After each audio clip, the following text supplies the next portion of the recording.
စီကလွန်ခဲ့သောနှစ်ပေါင်း2000ကယေရှုဆိုသူ၏ဖြစ်ရမှန်အကြောင်းများဖြစ်ပါသည်ခလေးတွေယေရှုအကြောင်းအမှန်တရားဘယ်လိုသိသွားကြလဲမသိဘူးဒါပေမဲ့ဖြစ်နိုင်တာတော့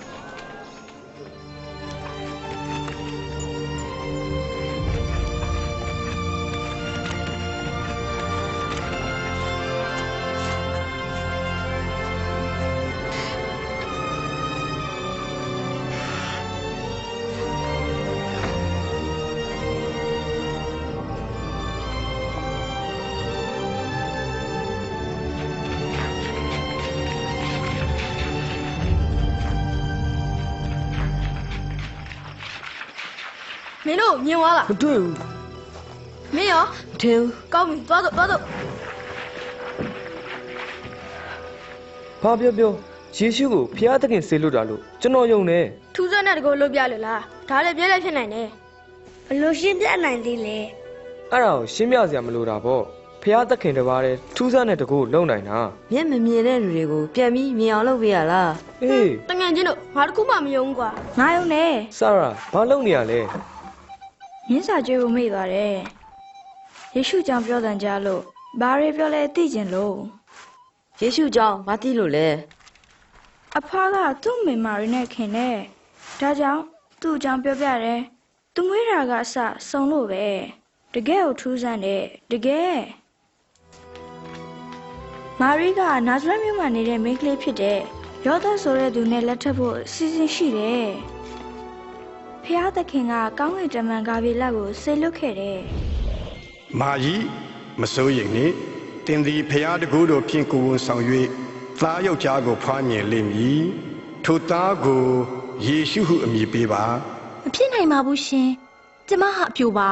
ထိုသားသည်ကြီးမြတ်သူဖြစ်၍ဖျားသခင်သားတော်ဟုအခေါ်ခံရလိမ့်မည်သူ၏နိုင်ငံသည်အစဉ်ထာဝရတည်လိမ့်မည်မာရိတော်တော်လန့်သွားလားမသိဘူးနော်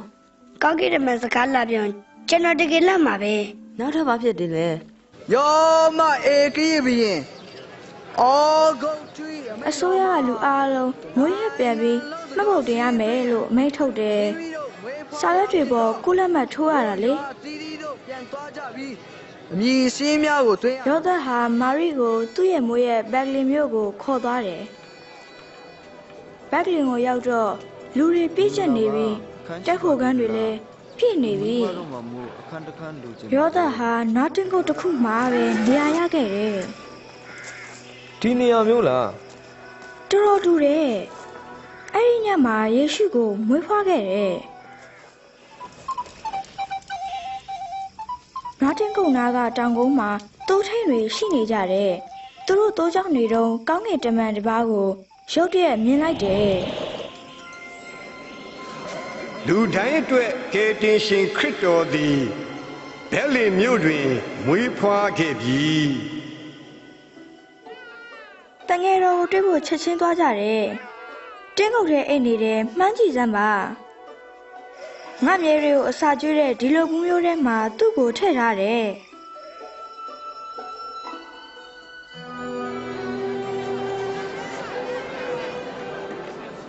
နောက်တော့မာရိနဲ့ယောသက်ကသူ့ကိုယေရုရှလင်ဗိမာန်တော်ကိုခေါ်သွားတယ်ဖះကိုချစ်တဲ့ရှုမောင်နဲ့သူတို့ဆုံကြတယ်ဘုရားသခင်ကျမ်းစာပြည့်စုံကြောင်းကျွန်ုပ်မြင်ရ၍သိပြောပါပြီဖះသခင်ကယေရှုကိုမြင်ရမယ်လို့ရှုမောင်ကိုဂရုပြုထားတယ်ဘုရားဆီလွတ်သောကယ်တင်ရှင်ကိုကျွန်ုပ်ကိုယ်တိုင်မြင်ရပါပြီမင်္ဂလာရှိပါစေတငယ်ယေရှုဟာဖះသခင်ရွေးချယ်သူအဖြစ်လူတိုင်းရဲ့မှားယွင်းတဲ့စိတ်ကူးအပြောအဆိုအပြုမှုတွေကိုခွင့်လွှတ်ဖို့ကြီးပြင်းလာတယ်အပြစ်အတွက်ပေါ့အရှင်ကတငယ်ယေရှုကအခုလူကြီးဖြစ်ပြီပေါ့လူငယ်လည်းဖြစ်ခဲ့မှာပေါ့နော်အင်းပေါ့အဖကပြောတယ်သူ့အသက်12နှစ်လောက်မှာမာရိနဲ့ယောသက်ကသူ့ကိုယေရုရှလင်မြို့ကိုခေါ်သွားတယ်တဲ့ဗိမာန်တော်ခေါင်းဆောင်ကြီးကဲတွေနဲ့ဆွေးနွေးတယ်ဒီကလေးဟာဘသူရဲ့ကလေးလဲသူနာဆက်ကပါကျွန်တော်တို့နဲ့သူပြန်ပြီးလို့ထင်နေတာသူစိတ်သက်သာမှုကိုခွင့်လွှတ်ပါ ပြီးတော့မိဘနဲ့အတူအိမ်ပြန်သွားတယ်ကြီးထွားလာတာနဲ့အမျှပိုပြီးပညာရှိလာတယ် တောင်ကြီးတောင်ငယ်တို့ကိုဖြိုပြီးဂျိုင်ဝုံများကိုဖို့က တနေ့တော့ယေရှုဟာအကိုဝမ်းခွဲယောဟန်ကိုတွားတွေ့တယ်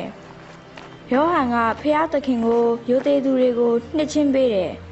အဲ့ဒီနေ့ပဲယေရှုကိုနှစ်ချင်းပေးတယ်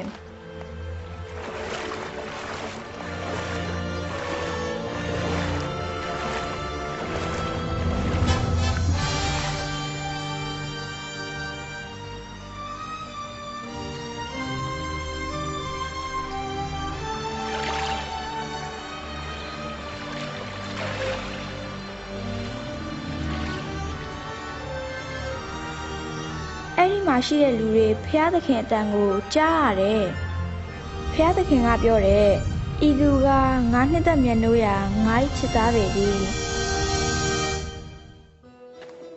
ပြီးတော့ဘာလုပ်တယ်လဲ တမျိုးပြီးတမျိုးသွားပြီးလူတွေကိုဖျားသခင်အကြောင်းသင်ပေးတယ် နေကောင်းလားသမီး ဟုတ်ကဲ့ရှင် ယေရှုဟာသူကြီးပြင်းလာတဲ့နာဇရက်ကိုပြန်သွားတယ်တနေ့ဗိမာန်တော်ကိုသွားတော့ခေါင်းဆောင်တွေကကျမ်းစာဖတ်ပြခိုင်းကြတယ်ယေရှုဖတ်တဲ့ကျမ်းချက်ကလူတွေဖျားသခင်နဲ့အတူအသက်ရှင်နိုင်ဖို့ယေရှုကိုစေလွတ်မဲ့ဖျားသခင်အကြံစီတော်အကြောင်းဖြစ်တယ် ဖះဤဝိညာဉ်တော်သည်ငါပေါ်တည်ပြီးဆင်းရဲသားတို့အားဝမ်းမြောက်ဖွယ်သတင်းပြောရန်၎င်းဖန်စီချုံတော်ခံရသူလွတ်မြောက်ရန်နှင့်မျက်စိကန်းသူများမြင်ကွင်းရရန်ညှင်းဆဲခံရသူများကိုကယ်တင်ရန်ဖះသခင်၏မင်္ဂလာသတင်းကိုကြားပြောရန်ငါကိုစေလွတ်တော်မူပြီ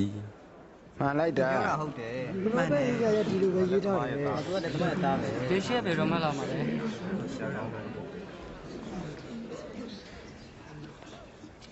တင်းတို့ကြားတဲ့အတိုင်းဒီကြမ်းချက်ဟာယနေ့ပြည့်စုံပြီ ကျန်တာပြေဆုံးလာပြီ ကတိရှင်ပဲဒီကျမ်းချက်ကိုပြည့်စုံစေမယ်မဟုတ်လား ကိုနေရာတော့သိတယ်မရဘူး ရှိသေးတယ်ယေရှုဟာဂါလိလဲပင်လယ်ကိုတွားလိုက်တယ် ရင်းနှီးရာကိုရွှေ့ပြီးပိုက်ကွန်ကိုချပါထပ်ဖမ်းပါအောင်ငါအများကြီးရမယ် ဟာဆရာကျွန်တော်တို့တညအလုံးစူးစမ်းပြီးပြီတကောင်းမှမရဘူးဒါပေမဲ့ဆရာခိုင်းရင်တော့ပိုက်ကွန်ချကြည့်ပါမယ်ရောက်ကောရော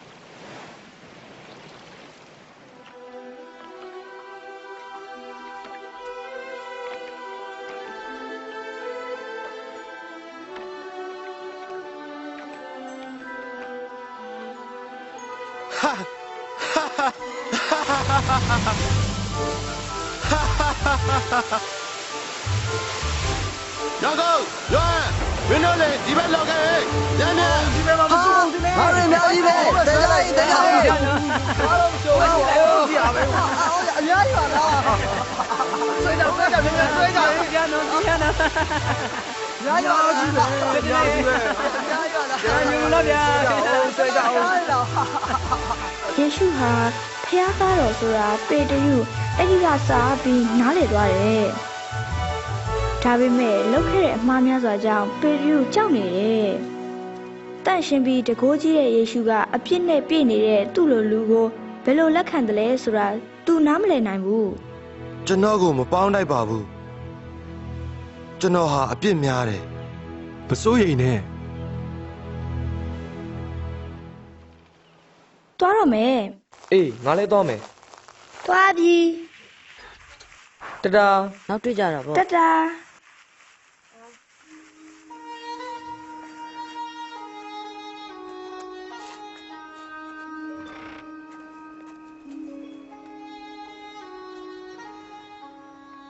ဘယ်သွားနေလဲဘန်ဂျမန်တငယ်ချင်းတွေစီလား ဟုတ်ကဲ့အဖေ ကားလည်းပါလား ဟုတ်ကဲ့အဖေ သူနဲ့မပေါင်းနဲ့လို့မင်းကိုမှားထားတယ်မလား ဒါပေမဲ့ သူ့ဖေကယေရှုရဲ့အကြောင်းတွေကိုယုံနေဆိုတာသိတယ်မဟုတ်လား ဖေဘာဖြစ်လို့လဲ တကိုးကြီးတဲ့ဘယင်တစ်ပါးကိုဘုရားသခင်ဆေလွတ်မယ်လို့ယုံတယ်မတ်တင်ကုတ်တဲ့မွေးတဲ့သူကိုဘယင်လို့ကားလည်းအဖေယုံတာအတိတ်ပဲမရှိဘူး ကာလအဖေပြောတာမှန်ရော တော်ပြီဘန်ဂျမန်ဒီအကြောင်းနောက်ထပ်လုံးဝမပြောတော့ဘူး ဟုတ်ကဲ့ လူလိမ်လူညာတွေနဲ့မတရားလုပ်တဲ့သူတို့ဟာနောင်တရပါကဖျားသခင်တနာတော်မူပဲအဲ့ဒီအခါဒီလူတွေဟာဝမ်းမြောက်ညီသက်ခြင်းခံစားရမယ် ဒီနေ့ဘာဖြစ်လဲသိချင်ကြလားငါအဲ့ဒီမှာရှိနေတာ ဘာလဲ ဗိမာန်တော်မှာဖျားသခင်အကြောင်းယေရှုသွန်သင်နေတယ်အထဲမှာလူအုပ်ကြီးပြည့်နေပြီးအပြင်မှာလည်းစောင့်နေကြတယ်လူတိုင်းကိုရော့ကိုမြင်လို့တယ် ယေရှုကျွန်တော်သမီးလေးကသေကန်ကြီးဖြစ်နေတယ်တခင်တနာပါအောင်ငယ်ရွယ်နဲ့အသက်ဆုံးရတော့မယ်သေရတော့မယ်တခင်တနာပါယာဂီရုစိတ်မကောင်းပါဘူး ရှက်ပါနဲ့ဂျာရက်ယေရှု မင်းရဲ့သမီးလေးတည်သွားပြီသခင်ကိုဒုက္ခမပေးနဲ့တော့ မစိုးရိမ်နဲ့တင်းရဲ့သမီးပြန်ရှင်လာမယ် ဒီပြောတာဖြစ်နိုင်မှာမလားဖြစ်နိုင်မှာမလားဒီကြောင့်ဖြစ်နိုင်မှာတကယ်ပဲဖြစ်တာပဲစဉ်းစားကြရပဲ မင်းယုံလို့လား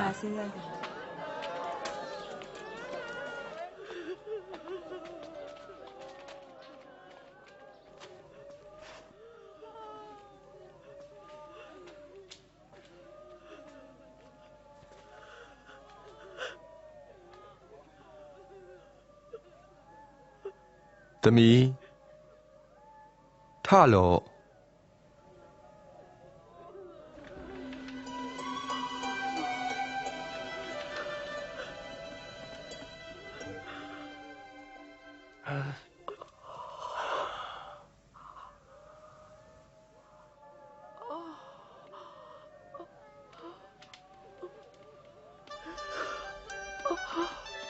စားစရာကျွေးလိုက်ပါ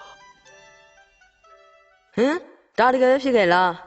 တကယ်ပေါ့သူဖျားခဲ့တာနေုံမှာတော့မဟုတ်ဘူး ငါဖေကပြောတယ်ယေရှုမှာစိုးတဲ့မိတ်ဆွေတွေရှိတယ်တဲ့သူတို့အားလုံးဒုစရိုက်သမားတွေတဲ့ ဟုတ်တယ်ဒါပေမဲ့ယေရှုကလူမရွေးပဲဘသူ့ကိုဖြစ်ဖြစ်ချစ်ခင်cứuဆိုင်တယ်လေမြို့ရဲကလာတဲ့လူတွေစီကအခွန်ကန်းနဲ့မာသဲအကြောင်းအဖေပြောပြတယ်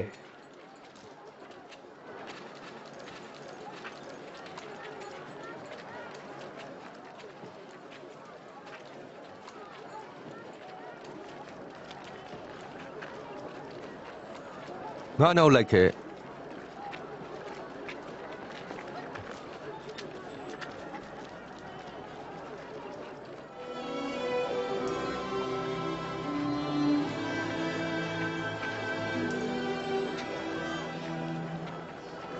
မာသဲကတပည့်တော်12ယောက်ထဲက1ယောက်ပေါ့သူတို့ကယေရှုရဲ့အကောင်းဆုံးမိတ်ဆွေဖြစ်ပြီးဖះအကြောင်းတုန်သင်ကြတယ်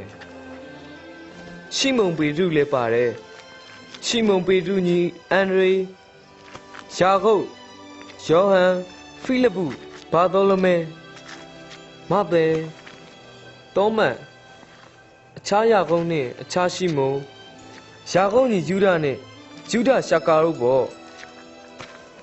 ဒါတွေကိုဘယ်လိုမှမရလဲ သူတော်လို့ပေါ့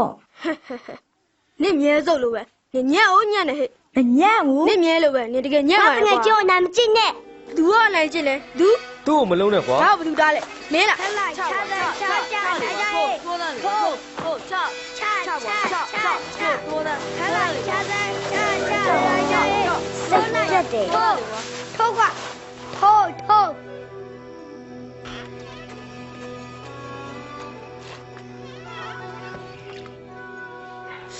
အော်နိုင်တာ ဆေးမထက်ရင်ပိုဆိုးမှာပေါ့ ဘာဖြစ်လဲ ရဖြစ်ခဲ့လို့ မင်းကိုမေးတာမဟုတ်ဘူး ဟုတ်ကဲ့ ကာလနဲ့ရံပြစ်တာပါအဖေ သူတို့ဆရာရဲ့မြေသားမှာဆုံကြရင်ယေရှုအကြောင်းပြောကြရလေ ယေရှုကြောင့်ပြောတာဘာအကျိုးမှမရှိဘူးလို့ပြောထားတယ်နော်သူဟာတို့ရဲ့ဘရင်ဘယ်တော့မှမဖြစ်ဘူး အဖေကျွန်တော်အထင် तू ကဖះသားတကယ်ဖြစ်နိုင်တယ် တော်ကြတော့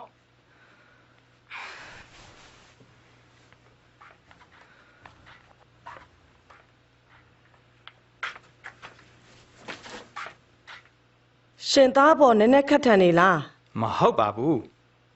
ဒါပေမဲ့မကြခင်ဒီလိုမဖြစ်တော့ပါဘူးယေရှုနောက်လိုက်တွေတဲကသစ္စာပေါက်တစ်ယောက်ရှိတယ်လို့ငါကြားတယ်ဟုတ်ရင်တော့သူတို့ကိုကြာကြာဒုက္ခပေးနိုင်မှာမဟုတ်ဘူး ရန်သူကိုချစ်ပါမုံတော်သူကိုကျေးဇူးပြုပါ ကျိန်စဲနှောက်ယှက်တော်သူကိုမေတ္တာပို့ဆုတောင်းပေးပါ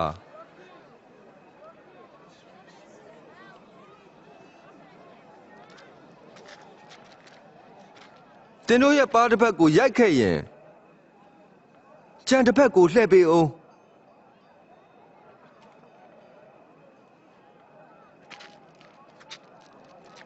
အင်ကြီးတောင်းသူကို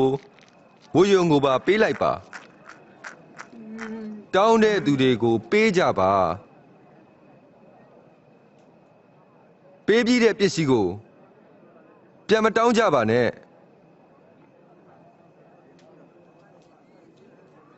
မိမိကိုယ်ကိုပြုစေခြင်းတလို့သူတစ်ပါးကိုပြုပါငါလည်းသူ့ကိုတိတ်သိခြင်းတယ်သူ့ကိုကက်တင်ရှင်လို့မေးတယ်လားမရှိရဆိုတာဘာကိုပြောရလဲဟင်ဗိမန်တော်မှာပြောတဲ့ဟာပေါ့မရှိရဆိုတာဂတိတော်ရှိသူပေါ့ 来家嘿，就闹来家呀。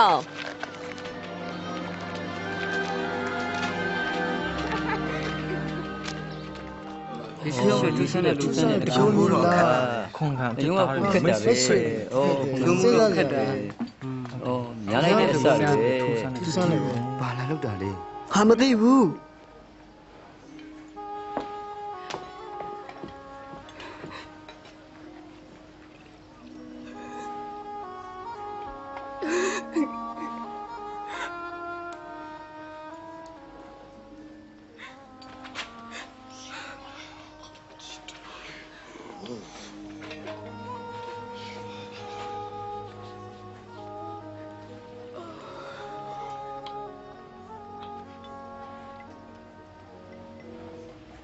ဒီလူဟာကက်တင်ရှင်မှန်ခဲ့ရင်ဒီမိမအကြောင်းကိုသိရမယ်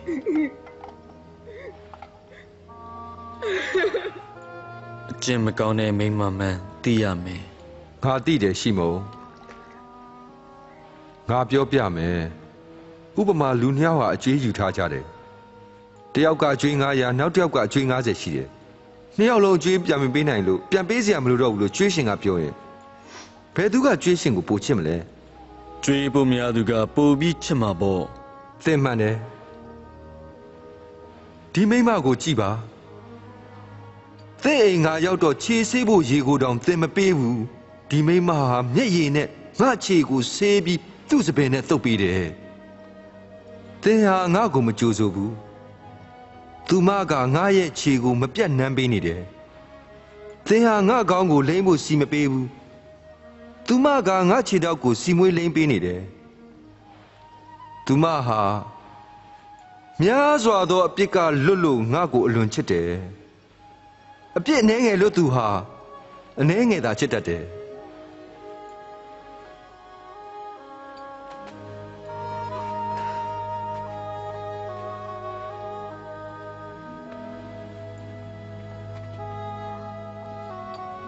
သင်ပြစ်ကိုငါလွတ်ပြီယုံကြည်၍ငြိမ်ဝတ်စွာသွားပြီတော့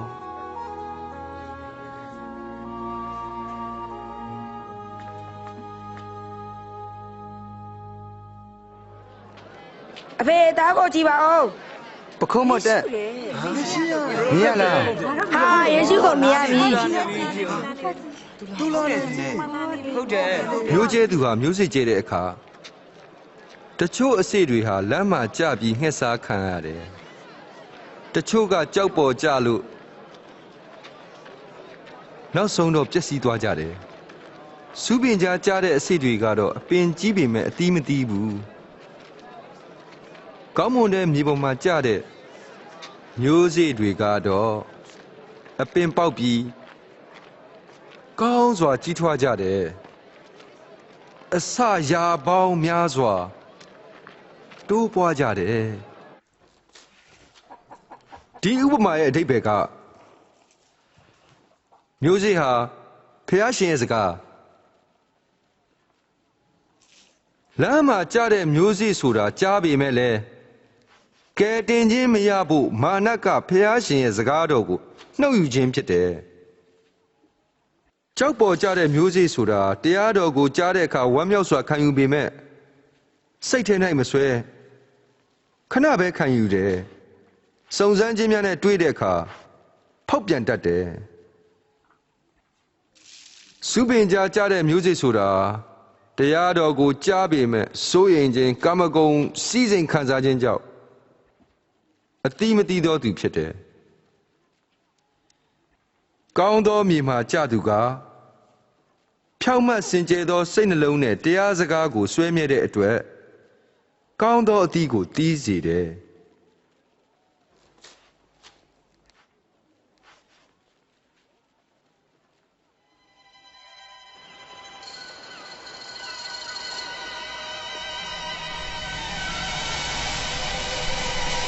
ဒီပြလိုက်တာ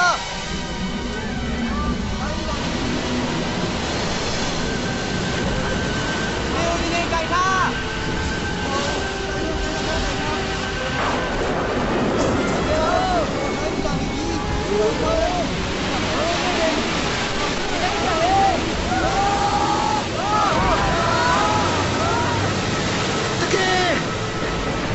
ယေရှုကျွန်တော်တို့သေတော့မယ်လိုင်းတွေရန်ကြီးနေတယ်နေတော့မယ်ကဲပါဦးတကယ်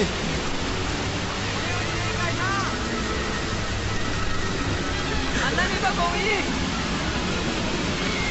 တော့သေတော့မယ်နေတော့မယ်ဆုံးပါတကယ်ဘာလို့နေလဲ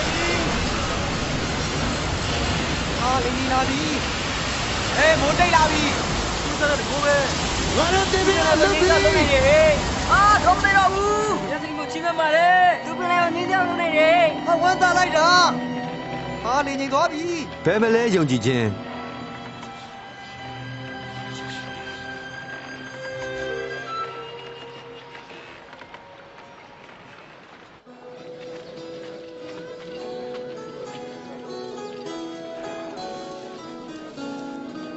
ဒါလေးကောင်းမယ်ထင်တယ်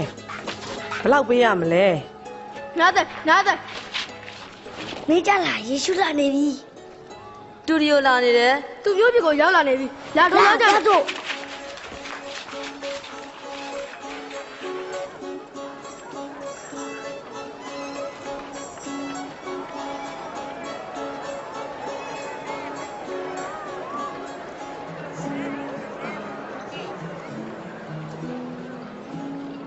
ဘင်ဂျမင်မင်းကိုထုံးပြီလို့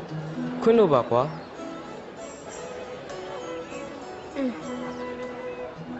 သခင်ဒီနေရာဟာမြို့နဲ့ဝေးလို့လူတွေကိုအစာရှာဖို့ပြန်ခိုင်းရင်ကောင်းမယ်ထင်တယ်သခင်အခက်ခဲတွေ့နိုင်ပါတယ်မဟုတ်ရင်သူတို့ဒုက္ခရောက်လိမ့်မယ်သူတို့စားဖို့မင်းတို့ရှာပေးရမယ်ကျမတို့မှာရှိတာကတော့မုံငါးလုံးနဲ့ငါးနှစ်ကောင်ပဲ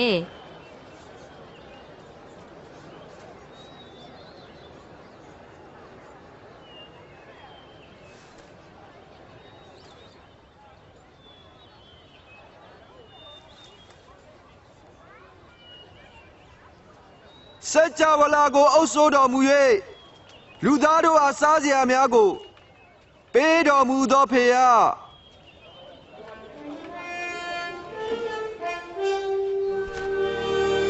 ဟုတ်ဆရာမေထူးဆန်းလိုက်တာ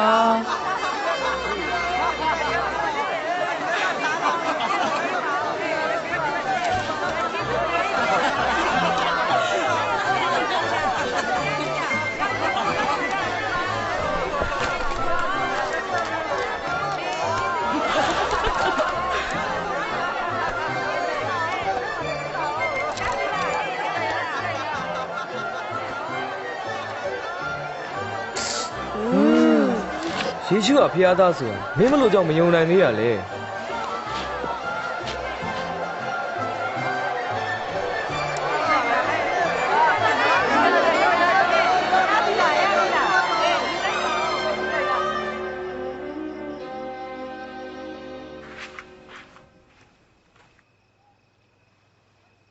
ဘယ်သွားနေတာလဲအမှန်တိုင်းပြောပြပါမယ်အဖေယေရှုကိုသွားကြည့်ကြတာပါဘာကျွန်တော်ကိုယ်တိုင်မြင်တော့မယုံနိုင်သေးဘူးဖြစ်နေတယ်ဗျမုံငါးလုံးနဲ့ငါးနှစ်ကောင်လူအားလုံးစားတော့လုံနိုင်တယ်ဗျာယောနသန်သူဟာတကယ်ပဲမေရှိယဟုတ်ရင်ဟုတ်မှာပေါ့အထိတ်ပဲမရှိတာကိုမင်းယုံနေပြန်ပြီလား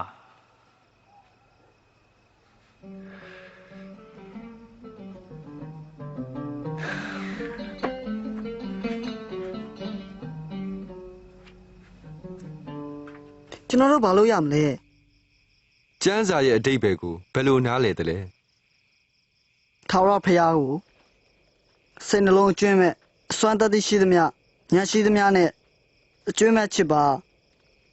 ကိုနေဆက်တဲ့လူကိုကိုနေအမြတ်ချစ်ပါ မင်းမှန်တယ်ပြောတဲ့အတိုင်းသက်ရှင်ပါ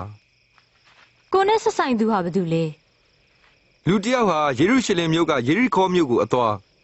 ဓမြနဲ့တွေ့တဲ့အခါမှာရိုက်ချင်းပုတ်ချင်းလူယူခြင်းကိုခံရတယ်ဘာသာရေးခေါင်းဆောင်တူဟာလူနာကိုမြင်တဲ့အခါမှာရှောင်ထွက်သွားတယ်ဓမ္မဝန်ဆောင်တူဟာလည်းဒီလမ်းကိုပဲလာတဲ့အခါလူနာကိုတွေ့ပေမဲ့လည်းရှောင်သွားပြန်တယ်အဲ့ဒီအခါမှာရှမာယိလူတစ်ယောက်ရောက်လာတယ်လူနာကိုမြင်တော့အလွန်ပဲတနာသွားတယ်လူနာရဲ့အနာများကိုစီလိမ့်ပြီးအဝတ်နဲ့ပတ်စီပေးတယ်ပြီးတော့သူ့ရဲ့တိရစ္ဆာန်ပေါ်တင်ပြီးတဲခိုကန်းတစ်ခုကိုပို့ပေးတယ်တဲခိုကန်းပိုင်ရှင်ကိုငွေအချို့ပေးပြီးဒီလူနာကိုဂရုစိုက်ပါလိုတဲ့ငွေကိုပြန်လာတဲ့အခါသူပေးပါမယ်လို့တောင်းယူခဲ့တယ်ဒီလူ၃ယောက်ထဲကဘယ်သူဟာလူနာနဲ့ဆက်ဆိုင်သူဖြစ်တယ်လဲ လူနာကိုတနာသူဖြစ်တယ် ။သမီးပြောတာမှန်တယ်။အာဖျားသခင်ရဲ့နိုင်ငံတော်ဟာဒီသူငယ်တွေအတွက်ဖြစ်တယ်။သူငယ်တို့ငါထံသို့လာပါစေ။ငါအမှန်ဆိုသည်ကသင်တို့ဟာသူငယ်လိုယုံကြည်လက်ခံပါကဖျားသခင်ရဲ့နိုင်ငံတော်ကိုဝင်ရလိမ့်မယ်။ငါနာမကြောင့်သူငယ်တယောက်ကိုလက်ခံပြုစုခြင်းဟာငါကိုလက်ခံပြုစုခြင်းပဲဖြစ်တယ်။နှိတ်ချတဲ့သူဟာကြီးမြတ်ဆုံးဖြစ်မယ် တနာကြပါတနာကြပါ တနာကြပါကာကြစေကြပါသာကြပါ ဟေးဘာတွေဖြစ်နေတာလဲဘယ်သူလဲ နာဇက်မြို့သားယေရှုဒီနေရာကဖြတ်သွားတယ် အိုး တနာကြပါ ယေရှုဒါဝိရဲ့သားတော်ကျွန်တော်ကိုတနာပါ နိုင်မထင်လား ကျွန်တော်ဗာများလုပ်ပေးရမလဲ မျက်စိပြင်းမြင်ချင်ပါတယ်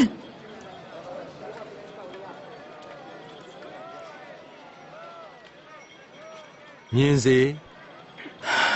ယုံတဲ့အတိုင်းဖြစ်စေ ငါမြင်ပြီငါမြင်ရပြီ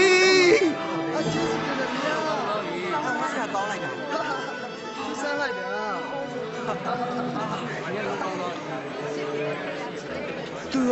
ကဲဒီရှစ်ပဲစင်တကယ်ကဲတော်မူပါ အော်တခင်ကဲပါအောင်ကျေးဇူးတော်ပဲ တခင်တမန်တရားလမ်းကိုပြပါတခင် ကျွန်တော်လည်းတွေးခဲ့တယ် အော်သူမ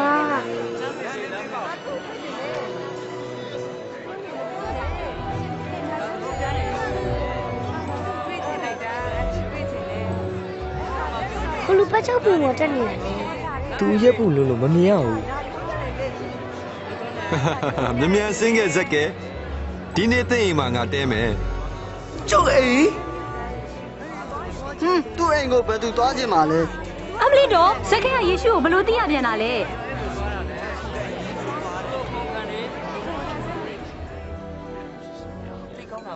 ရတော့ရှိတယ်ကွာပပမောင်းနေပေးပါတန်းပေးပါဦးရတော့ရှိရနော်ကောင်းပါပဲကျေးဇူးပဲစားလို့ကောင်းလိုက်တော့ကွာ ဒီမှာငါရဲ့ဥစ္စာပစ္စည်းတစ်ဝက်ကိုလှူလိုက်မယ်နောက်ပြီးတော့မတရားခွန်တွေကိုလေးစားပြန်ပြီးတော့ငါပြန်ပေးမယ်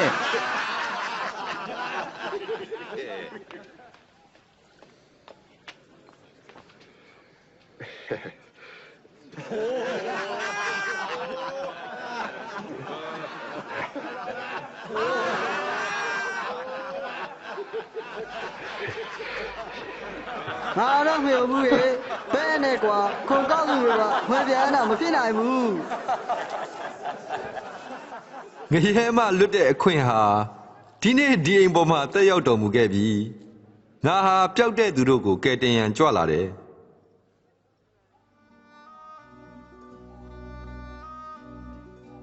နားထောင်ကြ ယေရုရှလင်မြို့ကိုသွားမယ်ပျောဖက်တွေရေးထားတဲ့အတိုင်းငါ၌ပြည့်စုံလာမယ်တပါးမျိုးသားလက်ကိုအနှံခြင်းပြည့်ရဲ့ပြူခြင်းညှင်းဆဲခြင်းတွေနဲ့ထွေခြင်းခံရမယ်ကားတိုင်းမှာအသေးခံပြီး3 ရက်နေ့မှာထမြောက်လိမ့်မယ်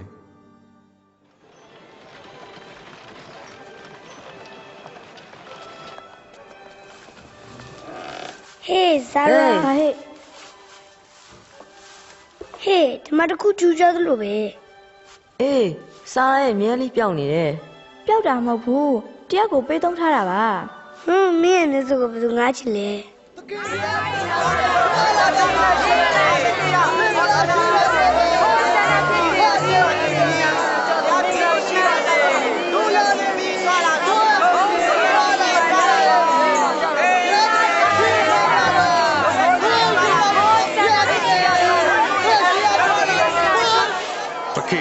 တပည့်တွေကိုတိတ်တိတ်နေခိုင်းပါဒီလူတွေဟာတိတ်ဆိတ်စွာနေခဲ့ရင်ကြောက်ခဲများပင်လင်ကြွေးကြော်ကြလိမ့်မယ်ငိမ့်သက်ရှင်လဲကျမ်းသာကြပါစေ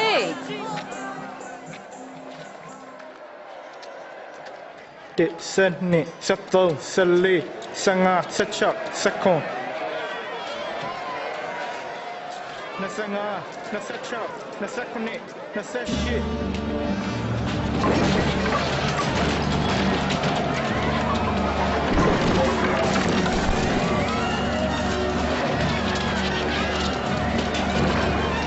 ယေရှုဘာကြောင့်ညအမျက်ထွက်နေရလဲ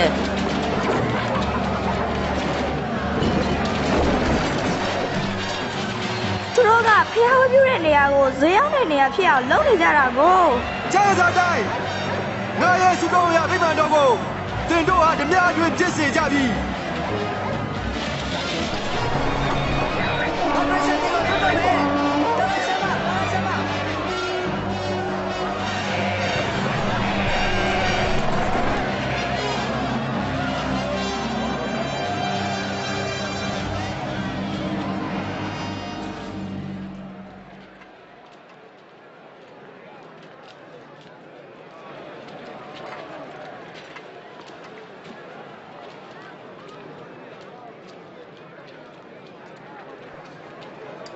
နဲလိုက်တာ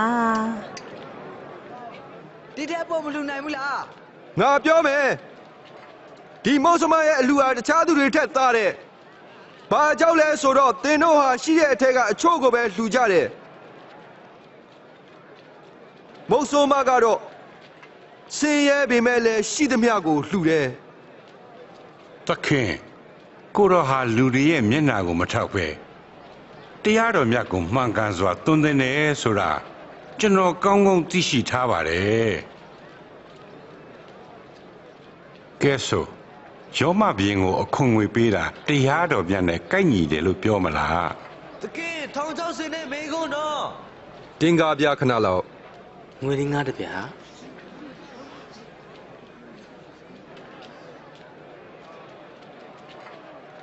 ပတ်စံမှာဘသူရုပ်ပုံပါလဲစီဇာရဲ့ပတ်စံကိုစီဇာကိုပေးပါဖះနဲ့ဆိုင်တာဖះကိုပေးပါ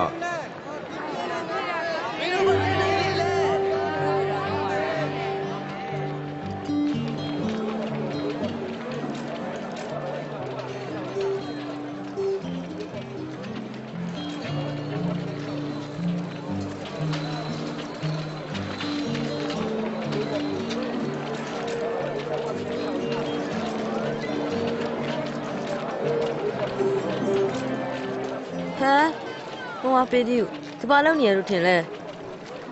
သာသကပေါ်တဲ့စားစာဝင်နေတယ်နဲ့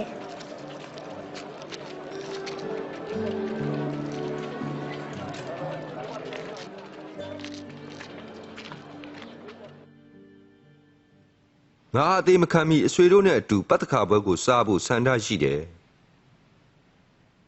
ငါပြောမယ်ဖျားသခင်ရဲ့နိုင်ငံတော်မတည်မီအခုကစပြီးဒီပွဲတော်ကိုငါမစားဘူး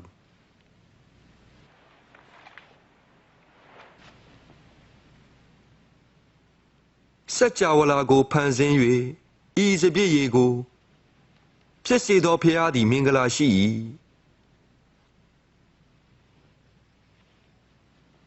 ခွက်ကိုယူပြီးအချင်းချင်းဝေကြပါ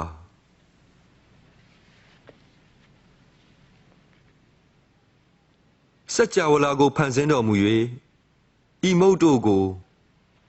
ဖြစ်စေတဲ့ဖျားသည်မင်္ဂလာရှိ၏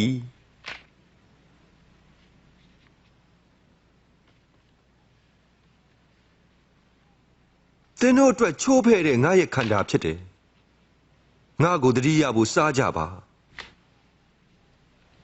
ဒီခွက်ဟာငါအသွေး၌တည်တဲ့ပဋိညာဉ်တရားသစ်ဖြစ်တယ်ငါကိုအနှံ့မဲ့သူရဲ့လက်ဟာဒီစပွဲပေါ်မှာရှိတယ်မှန်တယ်ငါအသေးခံရမယ်ဒါပေမဲ့ငါ့ကိုအနှံ့တဲ့သူဟာအမင်္ဂလာဖြစ်တယ်မဖြစ်နိုင်ဘူးမဖြစ်နိုင်ဘူးလုံးဝမဖြစ်နိုင်ဘူး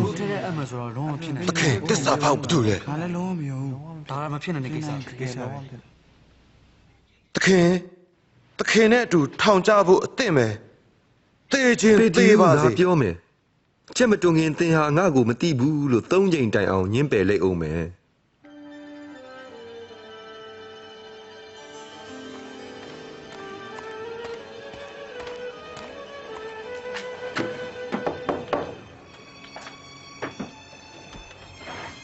ကောင်စီကဆုံးဖြတ်လိုက်ပြီယ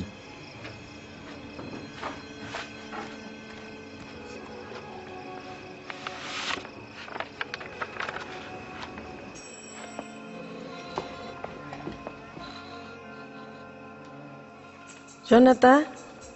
ဘာဆုံးဖြတ်ကြလဲကြည့်ရတာဘယင်လို့ခေါ်ကြတဲ့ဟိုလူရဲ့ခီးဆုံးရောက်တော့မယ်ထင်တယ်အခုပဲကောင်စီကသတင်းရတယ်ယေရှုရဲ့နောက်လိုက်တစ်ယောက်ဖြစ်တဲ့ယူဒရှကာယုတ်ကသူ့ကိုဖမ်းမိအောင်ကူညီဖို့သဘောတူထားပြီ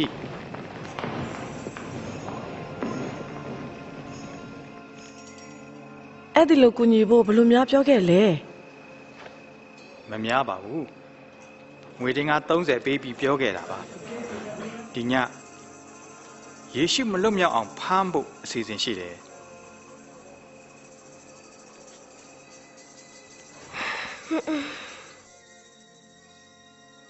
လုံးဝမဖြစ်ပါစေနဲ့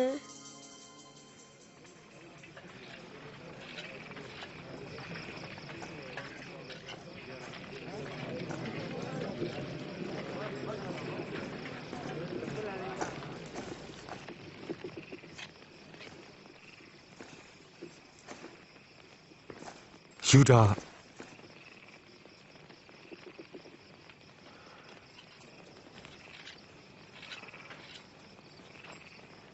ဒီနန်းကငါ့ကိုတစ္ဆာဖောက်တဲ့အနန်းလား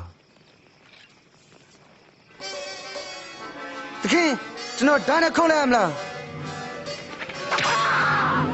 လာသူကဖမ်းတော်ကြစမ်း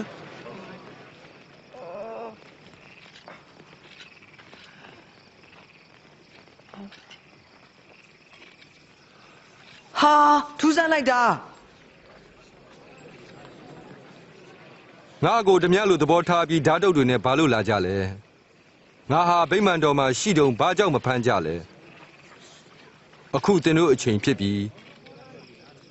မှောင်မိုက်စိုးမိုးချိန်လည်းဖြစ်ပြီ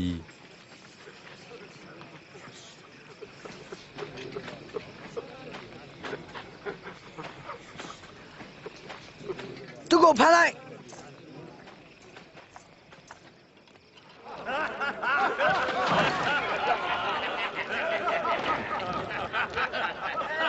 ဒီမှာကြည့်စမ်းဘီရင်ကြီးအဝေးအောင်လေကဲမင်းဘာဖြစ်မလဲပြောစမ်းတို့ကဲတင်မယ်ဟုတ်လားရှင်မင်းကြီးခမည်းကကျုပ်တို့ကဲတင်မယ်ဒီလူဟာယေရှုရဲ့မိတ်ဆွေပဲဘယ်ကလားကျုပ်မသိဘူးကျမတေချာတွေ့ခဲ့တယ်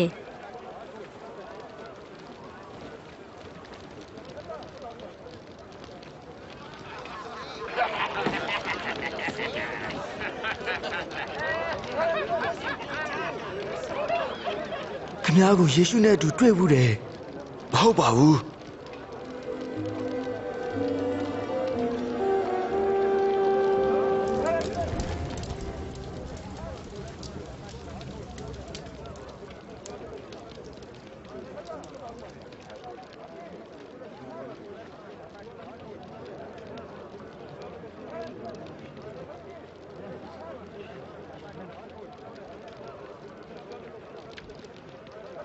ဒီလူကယေရှုရဲ့မိတ်ဆွေဖြစ်တယ်ဂါလိလဲနယ်သားလည်းဖြစ်တယ်သွားစမ်းပါ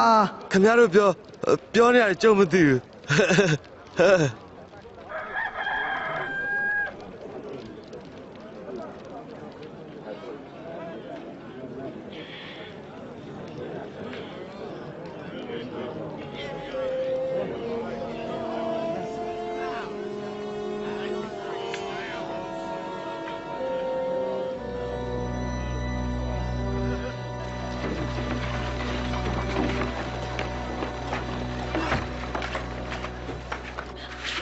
နားတယ် ဘာလဲဘင်ဂျမင် ယေရှုတော့တစ်ခါရောက်ပြီးလာတခြားလူစီသွားမယ်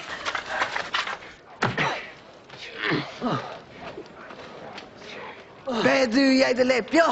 ဆရာကြီးဘယ်သူရိုက်တယ်လဲရက်ကြစမ်းရက်လိုက်ကြစမ်းသူ့ကိုတရားရုံးခေါ်သွားရမယ်တာ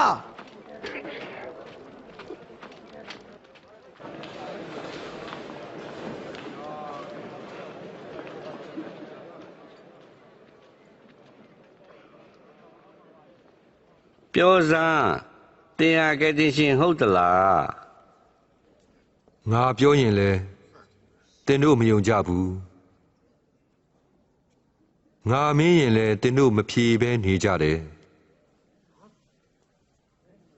ငါဟာဖျားသခင်ရဲ့ဘုံတကိုးတော်နဲ့လက်ရဘက်မှာထိုင်နေတော်မူလိမ့်မယ် ဒီလိုဆိုဖျားသားလား တင်ပြောတဲ့အတိုင်းမှန်တယ် သူဘာဖြစ်လို့ဒီလိုပြောတာလဲဆော်ကားနာဟုတ်တယ်ရှင်ပြားကိုဆော်ကား ဒီလိုပြောဖို့ဘယ်သူခွင့်ပေးသလဲမလို့လေ ဘာမို့သူစကားကိုငါတို့ကိုယ်တိုင်ကြားခဲ့ရတယ်မဟုတ်လား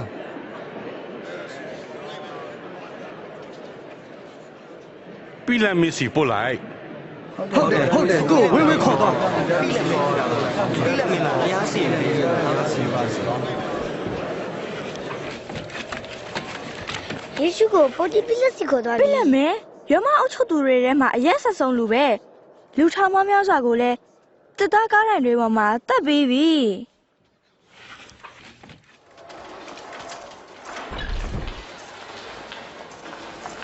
သွား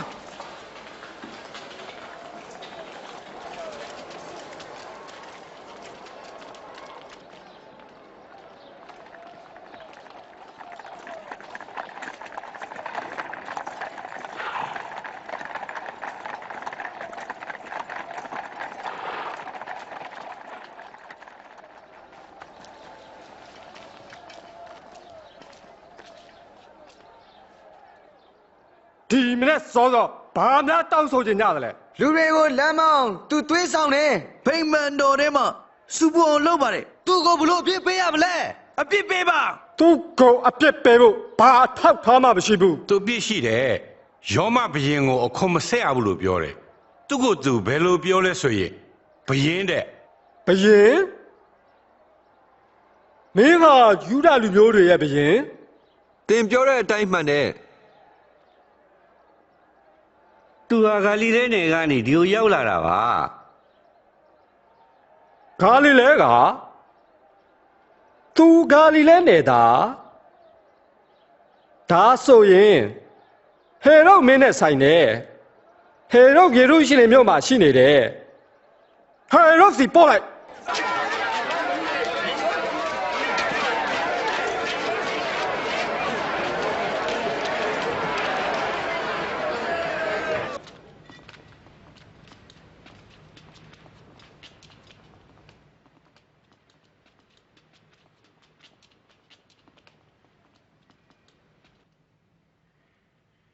တင်ကိုတင်ဘယ်လိုထင်တယ်လဲ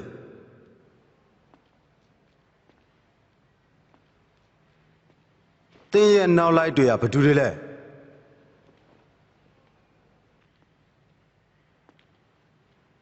အံ့ဩစရာနမိတ်လက္ခဏာလုံးနိုင်တယ်ဆို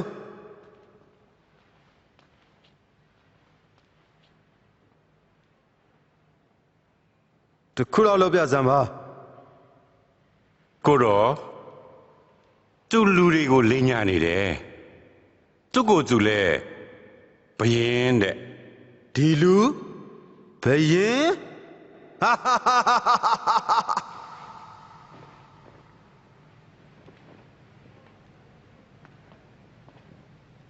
ရှင်မင်းကြီးဆောင်းမလိုက်ပြလက်မင်းစီပြန်ပို့လိုက်သူနဲ့ဆိုင်တယ်သူ့မှာဖေတိုက်တဲ့ပြစ်တစ်ခုမှမရှိဘူးဒါကြောင့်သူ့ကိုဆုံးမပြီးလွတ်ပြစ်လိုက်မယ် ဒီပွဲမှာကျွန်ုပ်တို့အတွက်တယောက်ယောက်ကိုလွတ်ပေးတဲ့ထုံးစံရှိတယ်မဟုတ်လား ကျွန်ုပ်တို့လိုချင်တာဘာရဘပါ ဘာရဘဟုတ်တယ်ဘာရဘ သူ့ကိုစီရင်လိုက်ပါ ဟုတ်တယ်ဘာရဘကိုလွတ်ပေးပါ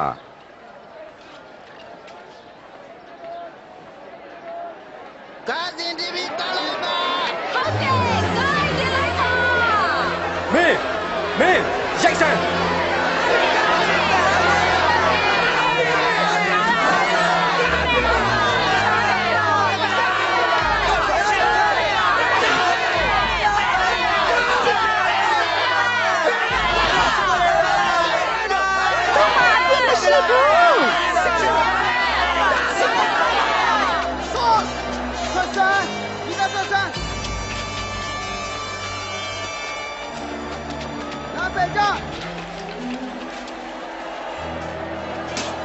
နောက်ဆုံးရွှေဆွဲ သူ့တက်ကြပါဦးနော်ဟုတ်တယ်မို့လား ထားမင်းနာမည်ပါလေ ကုရနေရှိမို့ပါခမညာ ဟိုဘက်ရွှေစမ်း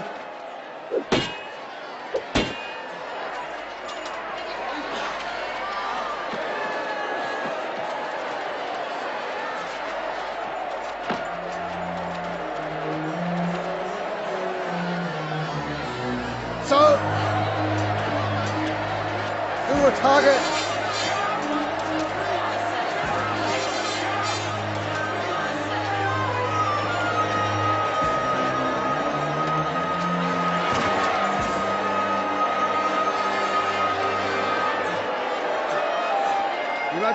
Target. Lên lên.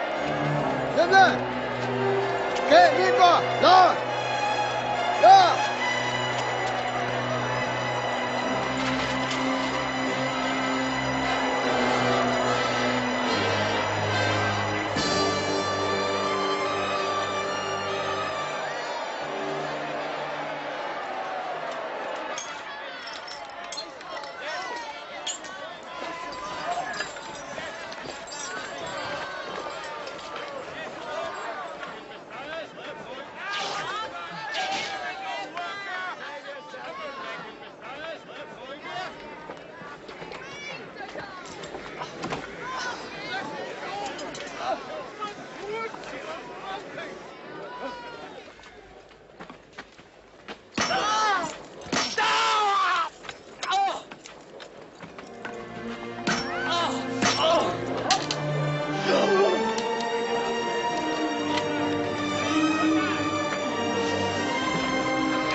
Cho lại cho.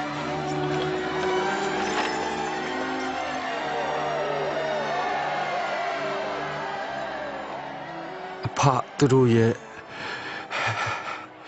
လုံမိတော့အပြစ်ကိုလွတ်ပါ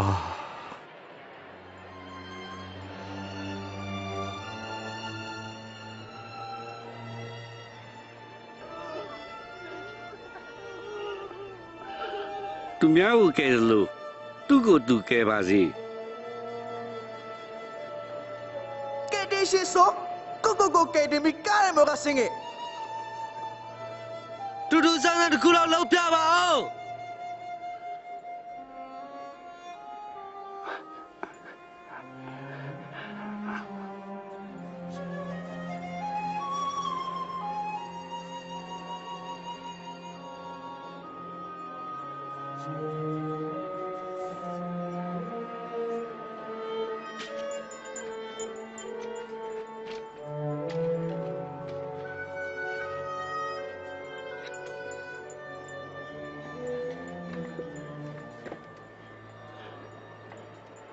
အိုက်စာဘာလို့ဆိုရလဲ ရှုတော့အရှင်မင်းနဲ့ ယေရှုကဘယင်ဆိုရင်ဘာကြောင့်ဒီလိုလုံနေကြသလဲ ငါမသိဘူး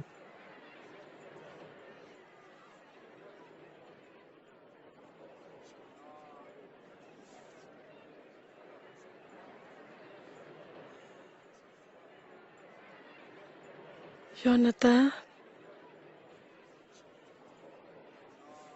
ရှေ့အထင်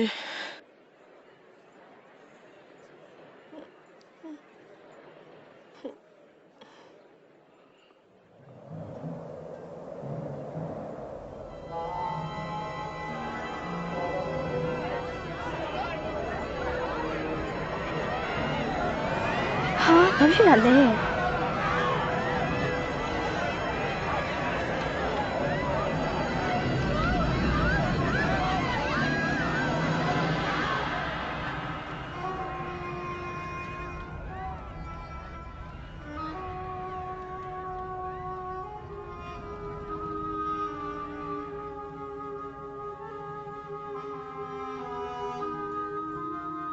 အဖာ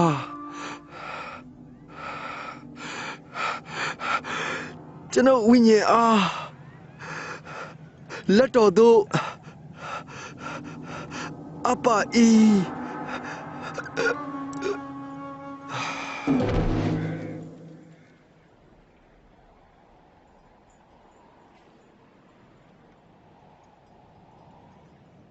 ဆရာအတွက်တင်းကျိုင်းကူတစ်ခုပြင်ဆင်ထားတယ်သူ့ရုပ်အလောင်းယူသွားကြတယ်ယူသွားပါ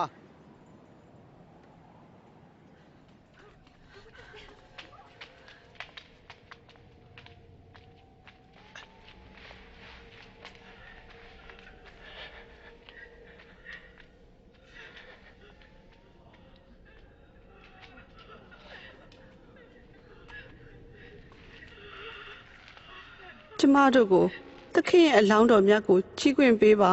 ကျွန်တော်ကူညီပါမယ်မြန်မြန်လုပ်ကြဥပုပ်ဝင်လာပြီ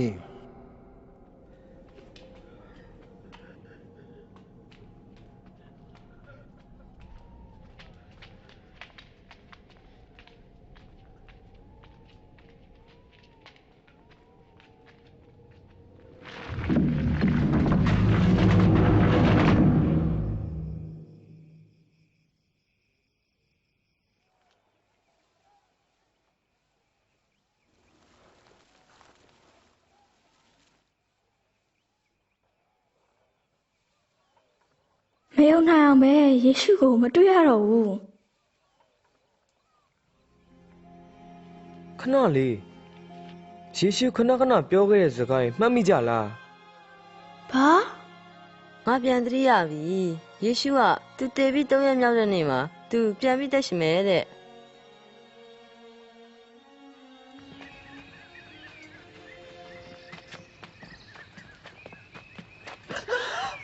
ကြည်စမ်းကြောက်တုံးကြီးရွှေ့ထားတယ်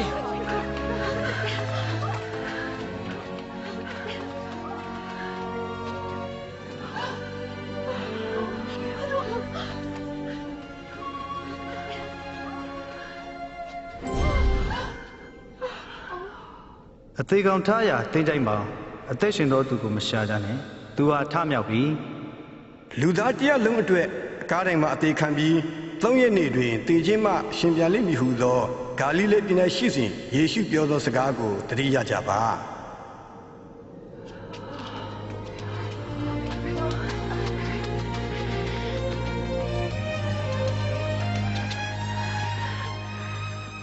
ဒီမှာဂူကကြောက်တုံးပွင့်နေတယ်ဂူထဲမှာသခင်အလောင်းမရှိတော့ဘူးတကယ် မရှိတော့ဘူး ပြီးတော့ကောင်းကင်တမန်နှစ်ပါးဟာအလွန်တောက်ပါပြီးပေါ်လာတယ်ပြီးတော့ပြောတယ်အသေးကောင်ရှိတဲ့အရက်မှာအသက်ရှင်သူကိုမရှာနဲ့တဲ့ဒါတွေအမှန်ပါပဲရှင် ဟာဘာတွေပြောနေကြတာလဲဟုတ်တယ်ဟာ မညာပါဘူး မယုံဘူးအဖြစ်နိုင်လို့လား ဖြုံစမ်းပါ ကျမတို့တွေ့ခဲ့တာမယုံရင်ကိုယ်တိုင်သွားကြည့်ကြလေကျမတို့ရဲ့သခင်ဟာဂူထဲမှာမရှိတော့ဘူးပေတျုကျမတို့ပြောတာယုံစမ်းပါ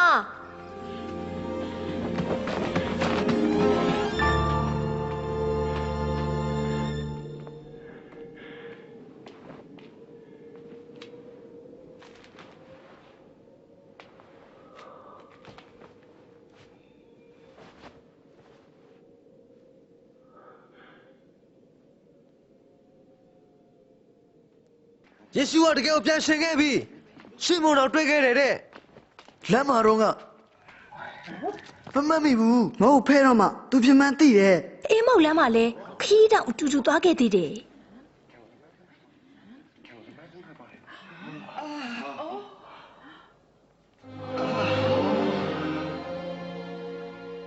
ငြိမ်သက်ခြင်းရှိစေ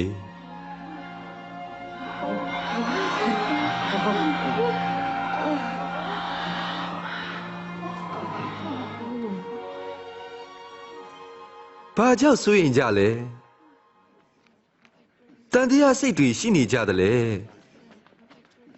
ကြည့်ပါငါလက်ငါခြေတွေကိုကန်ကြည့်ပါကန်ကြည့်စမ်းကြည့်ကြပါတုံးလုံးချောက်ချခြင်းမရှိနဲ့ငါဟာသူတို့မြင်တဲ့အတိုင်းဂိုင်းတွယ်စမ်းတက်လို့ရတယ်တစေဆိုဂိုင်းတွယ်လို့မရဘူးငါဟာရှင်ပြန်ထမြောက်ပြီ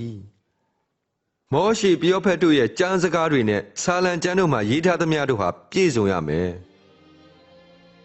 ကျမ်းစကားအတိုင်းပဲငါဟာတတ်ချင်းခံရတယ်3 ရက်မြောက်တဲ့နေ့မှာထမြောက်ခဲ့တယ်ငါအခွင့်နဲ့နောင်တတရားနဲ့အပြစ်လွတ်ခြင်းတရားကိုလူမျိုးအပေါင်းတို့ဟာဟောပြောရမယ်ယေရုရှလင်မြို့ကစပြီးယေရှုကဖခင်ရဲ့သားဆိုတာကိုကားလက်ပြောတော့ငါမြင်ခဲ့ဘူးအဲ့ဒီနောက်ယေရှုပြုတဲ့မြုံနိုင်စရာနမိတ်တကူမြင်ခဲ့တယ်ဖခင်သခင်ရဲ့မေတ္တာအကြောင်းသူနေတာလည်းကြားခဲ့တယ်ယေရှုကိုကြောက်စရာကောင်းနှိပ်စက်တာလည်းတွေ့ရတယ်ရိုက်လဲရိုက်ကြတယ်ကားရိမ်ပေါ်တန်တန်းရိုက်တာလည်းတွေ့တယ်သူ့သေးတာတွေ့တယ်အလောင်းတော်ကားတန်းချပြီးတဲသွားလည်းမြင်တယ်ဒါပေမဲ့ယေရှုကိုထပ်တွေ့ရမယ်လို့မထင်ခဲ့ဘူးအဲ့ဒီနောက်အော်စရာတစ်ခုဖြစ်တယ်ဖခင်သခင်ကဂရိတည်တယ်ယေရှုကိုအသက်ပြန်ရှင်စေမယ်လို့ဂရိပေးထားတယ်ယေရှုကဖခင်သခင်ရဲ့သားတော်သူဟာကျွန်တော်တို့အတွက်သေခန့်နေဆိုတာတကယ်ယုံကြည်ရင်ကိုရောနဲ့အခုအသက်ရှင်ပြီးထာဝရအတူနေရမယ်ဖြစ်ချင်တာဖြစ်ရလို့ကျွန်တော်ဝမ်းသာအိုးအံ့ဩစရာပဲအဲ့ဒါတကယ်ဖြစ်တာပေါ့မင်းကာလက်ဂျိုဝဲလ်နာသန်ဘစ်မင်တို့နဲ့တူကြည့်ရှုအံ့ဩခဲ့ပြီးပြီယေရှုဆိုတာဘာလို့လဲဆိုတာပေါ့ယေရှုကဖခင်သခင်ရဲ့သားဆိုတာငါယုံကြည်လက်ခံတဲ့ပုံဖိတ်ခေါ်ပုံနဲ့မြင်ပြီးကြားပြီးနော်ဒီအချိန်မှမင်းတို့ရေးဖို့လှည့်ပဲမင်းပြည့်တွေခွန်းလို့ဖို့ယေရှုကိုအခုတောင်းဆိုခြင်းလားမင်းရဲ့အဖြေကတော့ငါနားမလည်ဘူးငါဖေမေကိုအရင်ပြန်ပြီးမေးကျင်သေးတယ်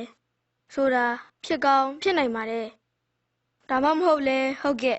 ကျွန်တော်သက်သာတဲ့လာဖို့ယေရှုကိုဖိတ်ခေါ်ခြင်းနဲ့ဆိုတာပေါ့ကျွန်တော်အပြစ်တွေအားလုံးယေရှုခွင့်လို့ခြင်းနဲ့မှားယွင်းတဲ့အပြုအမူပြောဆိုပုံတွေကိုလေကိုရိုနဲ့ထာဝရကာလပတ်လုံးအတူနေခြင်းကြောင့်ကိုပြောဆိုနိုင်ပါတယ်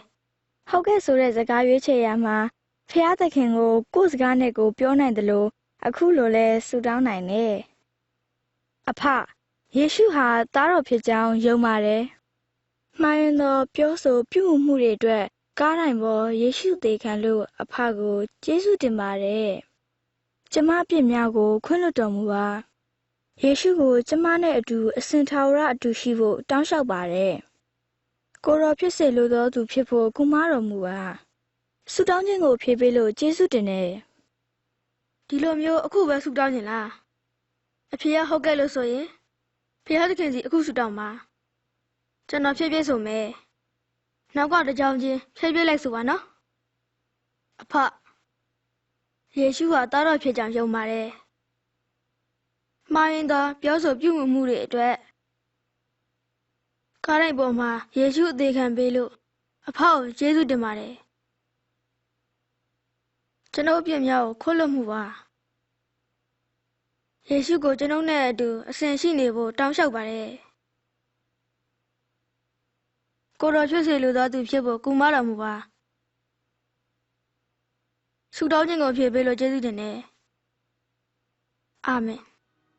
သခင်ယေရှုကတင့်ကိုချစ်ပြီးခွင့်လွှတ်တော်မူတဲ့အမြဲတူရှိတယ်ဆိုတာကိုယုံပါဆုတောင်းပြီးရင်အဖေအမေအဖိုးအဖွားသို့မဟုတ်တစ်ချစ်တဲ့ငယ်ချင်းမိတ်ဆွေတူကိုပြောပြပါတဲ့အသက်တိုင်းအကြီးမားသောစွန့်စားခံကိုတင်စနေပါပြီဒါဟာယေရှုခမဲတော်ဘုရားသခင်နဲ့မိတ်တိဖွဲ့ခြင်းဖြစ်တယ်ဘုရားသခင်အကြောင်းပိုသိပြီးပိုချစ်နိုင်မဲ့အချက်၄ချက်ရှိရဲ့ နေ့စဉ်တမန်ကျမ်းစာတော်မြတ်ကိုဖတ်ပါတင်းအတွက်ဂရုတော်မြောက်စာကိုရေးသားထားတယ် ဆူတောင်းပါအကြောင်းအရာနေရာဒေသမရွေးဖျားသခင်နဲ့စကားပြောနိုင်တယ် တင်းမိတ်ဆွေများကိုယေရှုကြောင့်ပြောပြပါ ယေရှုကိုသိတဲ့ချစ်တဲ့သူတွေနဲ့ဆက်ဆံပါ ယေရှုကြောင့်အခုလိုပြောကြခွင့်ရတာတကယ်ကိုထူးမြတ်လာပါတယ်အခုတင်းလည်းပဲတွားပြောပြတော့